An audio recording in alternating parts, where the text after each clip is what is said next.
Ever feel like your brain is a web browser with, I don't know, 100 tabs open, three of them are completely frozen, and you have absolutely zero idea where that annoying music is coming from? Well, you are in the right place. Welcome to this brand new explainer. Today, we're putting together the absolute ultimate toolkit for unhooking your brain from those stressful, spiraling thoughts.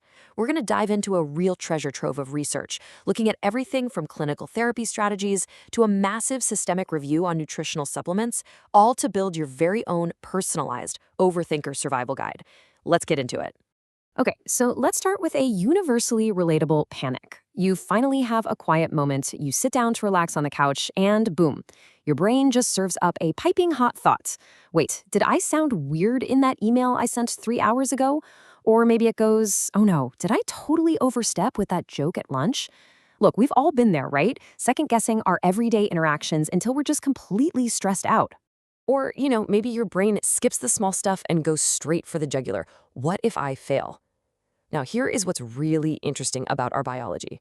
Our racing, anxious minds, they aren't actually trying to torture us. It's the exact opposite. They're basically overprotective bodyguards. They're constantly scanning the horizon for danger, trying to protect us by predicting the absolute worst-case scenarios so we won't ever be caught off guard. Which brings us to Section 1, the overthinking loop. Or, as I like to call it, welcome to the 3 a.m. brain spirals. I really want you to know your experience here is completely valid. The brain's default state is to problem solve. But unfortunately, that just traps us in these exhausting mental loops. And the reason we get stuck is pretty simple. Your brain just wants closure. But as research on rumination shows us, dwelling on past mistakes and looping through these worst-case scenarios rarely actually leads to a resolution. Instead, it just drains your energy, tanks your mood, and totally rips your focus away from the present moment. Moving right along to Section 2, unhooking from your thoughts through acceptance and commitment therapy. So how do we actually stop the room from spinning? Acceptance and commitment therapy, or ACT, is this incredibly empowering, science-backed way to gain some distance from those really loud thoughts. And the core tool they use is called cognitive diffusion. Basically, this is the process of separating yourself from your thoughts and noticing them just as passing experiences rather than absolute facts. Think of it like this. Treat your thoughts like background weather systems. Just because it's pouring rain in your mind doesn't mean you actually have to stand outside and get soaked. You don't have to follow the strict instructions your brain is shouting at you. Let's actually look at how this works in practice. So if we look at a classic hooked thought, it might be, I am a failure. Oof, that feels heavy, doesn't it? It feels permanent. But what if we try a diffused thought instead? That sounds more like, I'm having the thought that I'm a failure. Do you feel the difference there? It's just a tiny shift in language, but it creates immediate mental space. It takes this harsh, painful judgment and turns it into a simple, completely harmless observation. And here are 3 super easy steps you can implement today to do this. First, label it, just like we did. Second, write it down on a piece of paper and literally throw it in the trash.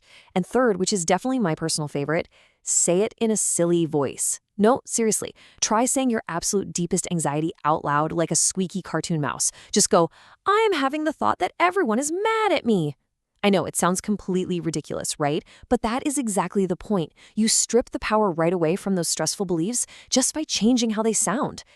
All right, Section 3, conquering automatic negative thoughts. Let's squash those ants. Now, ants are a little bit different from those lingering late-night loops, but they are just as disruptive to our daily peace. Automatic negative thoughts, or ants, are those sudden, knee-jerk negative thoughts that usually involve a massive spike of fear or anger. Someone cuts you off in traffic, or your boss sends a really vague message on Slack, and boom, instant panic or instant rage. To squash them, research actually suggests tracking these distressing moments in a little notebook. When you catch an ant crawling around, actively replace that worst-case scenario with a compassionate alternative. But hey, if your mind is still totally racing, here's a really fast, actionable distraction technique you can use. Tally up 5 tiny wins from your recent week. And listen, these do not need to be massive, earth-shattering achievements. Did you finally clean out the backseat of the car? Did you actually stick to your coffee budget this week? Just jot them down. Physically seeing these small successes on paper completely shifts your brain's focus from what you're doing wrong to what you are doing exactly right. Section 4, grounding in the present. Be here now. Okay, but what if you are right in the middle of a full-blown mental spiral and you need immediate relief, like right now? You have to forcibly return your brain's focus back to the physical present moment. Let's rapid fire through some everyday grounding techniques to do just that. First up, unplug from your devices for a designated chunk of time. Just shut the screens completely off. Second, eat mindfully. Grab a favorite snack or meal and actually taste, smell, and feel every single bite. And third, get outside for a quick lap around the block. Engaging your physical senses like this actively disrupts that mental overthinking loop, because your brain honestly can't easily obsess over the past while it's busy processing physical sensations right now in the present. Oh, and please never forget your built-in reset button. Just breathe deeply for 5 minutes. Seriously, simply placing one hand on your heart and the other on your belly while breathing slowly through your nose has a massive direct effect on your biology. It physically reduces the bodily symptoms of anxiety and literally forces your nervous system to calm down. It works every time. Which leads us perfectly into Section 5, Herbal and Nutritional Boosts for Science-Backed Relief. So we've talked a lot about mental exercises, right? But what if you could actually support your brain chemically too? Well, we're looking at some fascinating data from a massive systematic review published in the Nutrition Journal. They analyzed 24 clinical studies covering over 2,600 participants, and the data clearly shows that certain natural herbal supplements have very strong clinical evidence for effectively reducing anxiety symptoms. But the absolutely crucial point here is knowing what actually works. So here is the breakdown. The proven winners from the clinical trials were kava, passion flower, and a combination of the amino acids L-lysine and L-arginine. On the flip side, the super popular supplement St. John's wort, that actually fell into the needs more proof category. The studies showed it largely failed to beat out a placebo when it came to treating anxiety specifically. Let's take a closer look at those winners, though. Herbal extracts of kava and passion flower provided really significant reductions in anxiety scores across multiple different trials. But what's truly amazing about them is their excellent tolerability. They provided this relief with mild to no side effects at all, which completely avoids the severe dependency or alertness issues that we often see associated with traditional prescription anxiety medications. And hey, how about this for a fun biological fact? The studies showed that mixing the amino acids L-lysine and L-arginine actually lowered stress hormones.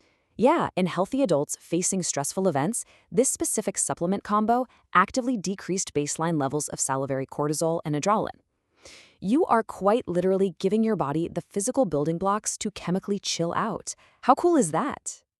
Finally, we arrive at Section 6, Taking Values-Based Action, Moving Forward with Purpose. Okay, so you've successfully unhooked from those bad thoughts, and you've supported your biology with some great tools. What happens next? Well, once you clear out all that mental noise, you finally have the space to focus on what actually matters. I want you to use this extremely powerful question as your steady compass. Is this next step aligned with who I want to be? When you stop fighting your thoughts, you can actually start making choices based on your core values, like kindness or growth or connection, instead of just letting fear or assumptions dictate your life. Because when you take action based on values and not fear, something pretty magical happens. You realize it is completely 100% okay to feel nervous or awkward. If you really value connection, but your brain is screaming that you'll sound weird at a party, you just note the thought, but you go anyway. You are bravely choosing connection despite the fear sitting right next to you. And as you start putting all these tools together, please remember to embrace progress, not perfection. This explainer isn't about completely eliminating your inner critic. Honestly, that's impossible. Some days are absolutely going to be harder than others. The goal here is simply creating a little more mental breathing room so you can actually live the life you want to live. And that leaves us with one final provocative question for you.